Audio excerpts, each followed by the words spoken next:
राजा के यहां बुद्ध का जन्म हुआ। पिता ने ज्योतिषियों को बुलाकर भविष्य पूछा।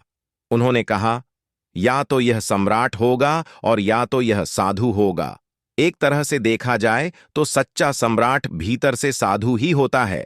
जब ज्योतिषियों की भविष्यवाणी राजा ने सुनी तो वे घबरा गए कि मेरा बेटा साधु हो जाए, ऐसा ठीक नहीं होगा।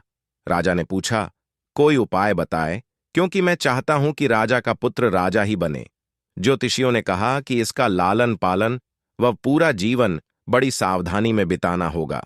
अर्थात आपका पुत्र सिद्धार्थ कभी किसी बूढ़े व्यक्ति को न देखे, कभी किसी बीमार व्यक्ति को न देखे और कभी किसी मरे हुए व्यक्ति को न देखे। जब तक ऐसा होगा तब तक वे राजा ही बने रहेंगे। अगर ऐसा नहीं हुआ तो वे साधु बन जाएंगे। राजा शुद्धोधन ने अपने पुत्र सिद्धार्थ के लिए बढ़िया से बढ़िया बड़े बड़े महल, अच्छे से अच्छा भोजन, दास दासियां और खाने पीने के सामान आदि वस्तुओं के ढेर लगा दिए। पिता ने पुत्र को सुख सुविधाओं में इतना उलझा दिया कि उसे बाहर का संसार याद ही नहीं आया। शुद्धोधन ने समझ लिया कि अब इतने सुखों के आगे साधु बनने का प्रश्न ही उपस्थित नहीं होता। वे निश्चित हो गए। राजा शुद्धोधन ने बिल्कुल पक्की व्यवस्था कर रखी थी कि उनका पुत्र सिद्धार्थ जीवन में कभी भी वृद्ध, बीमार और मृतक व्यक्ति को देख न सके, क्योंकि वे अपने पुत्र को खोना नहीं चाहते थे। सिद्धार्थ का जीवन ऐश्वर्य और सुख सुविधाओं में बीत रहा था। उनके जवान होने पर एक सुंदर कन्या यशोधरा से उनका विवाह हो गया। विवाह हो जाने पर शुद्धोधन की आधी चिंता मिट गई। अब तो शादी हो गई, अब कहां जाएगा? अब तो मेरा पुत्र बंधन में बंध गया है, अब उसके कहीं जाने का सवाल ही नहीं उठता। 1 वर्ष बाद बेटे का भी जन्म हो गया। उसका नाम राहुल रखा गया। अब राजा शुद्धोधन को बिल्कुल पक्का विश्वास हो गया कि अब यह कहीं नहीं जा सकता। एक दिन सिद्धार्थ ने कहा कि पिताजी, आज तक मैंने कभी अपनी राजधानी नहीं देखी, आपकी आज्ञा हो तो आज देख आऊं। राजा ने कहा, हां हां, अवश्य जाओ, अपना शहर देख कर आओ। एक सारथी को भी साथ में भेजा गया कि जाओ, राजकुमार को राजधानी घुमा फिरा कर लाओ। फिर भी राजा ने चाक चौबंद इंतजाम कर रखा था कि कहीं चूक न हो जाए। सिद्धार्थ के लिए राजधानी के प्रमुख मार्ग खूब सजाए गए थे, पर घूमते घूमते सिद्धार्थ ने थोड़ा उलटा मार्ग ले लिया। वे उस मार्ग से गुजरने लगे जहां पर तैयारी नहीं थी, और आज उनको बहुत आश्चर्य हुआ जब पहली बार उन्होंने एक बूढ़े आदमी को देखा। कमर झुकी हुई, पूरी चमड़ी में झुर्रियां पड़ी थीं। वह परेशानी और दुख से बेहाल था। उसकी चाल बहुत धीमी थी।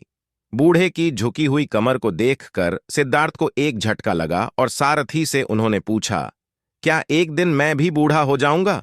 सारथी ने कहा, हां राजकुमार, हर व्यक्ति के जीवन में 3 अवस्थाएं आती हैं, बचपन, जवानी और बुढ़ापा। एक दिन तुम भी बुढ़ापे की अवस्था में जाओगे। हे राजकुमार, यह संसार का नियम है। चाहे गरीब हो या अमीर, सबका शरीर शिथिल अर्थात बूढ़ा होता है। राजकुमार सोच में पड़ गया। सारथी ने रथ को आगे बढ़ाया तो कुछ दूरी पर एक बीमार व्यक्ति मिला जो रोगों से घिरा हुआ था। उस पीड़ित व्यक्ति को देखकर राजकुमार का मन बहुत ही दुखी हुआ। राजकुमार ने पूछा, इसको क्या हुआ है? सारथी ने कहा, यह व्यक्ति बीमार है, इसलिए यह कराह रहा है। इस संसार में दुख और सुख दोनों हैं।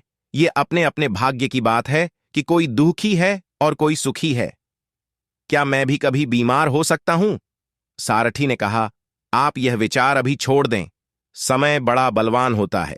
ये सारी बातें कर्मों पर निर्भर करती हैं। चाहे राजा हो या रंक, सुख दुहक सब पर आते हैं। अगर शरीर में कोई रोग आना है तो वह आएगा। यह सब सुनकर राजकुमार सोच में पड़ गया।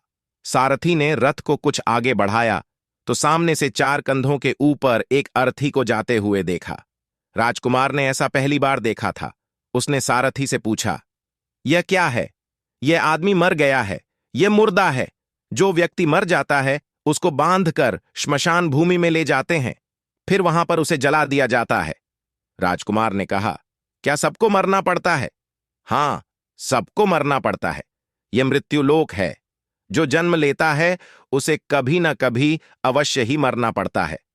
तो इसका मतलब यह हुआ कि ठीक इसी तरह से एक दिन मुझे भी मरना होगा। मेरी देह भी मुर्दा होगी और मुझको भी 4 कंधों पर उठाकर ले जाया जाएगा।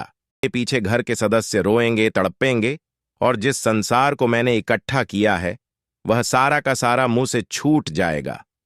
इसका मतलब यह हुआ कि क्या एक दिन मैं भी मर जाऊंगा? क्या एक दिन यशोधरा भी मर जाएगी?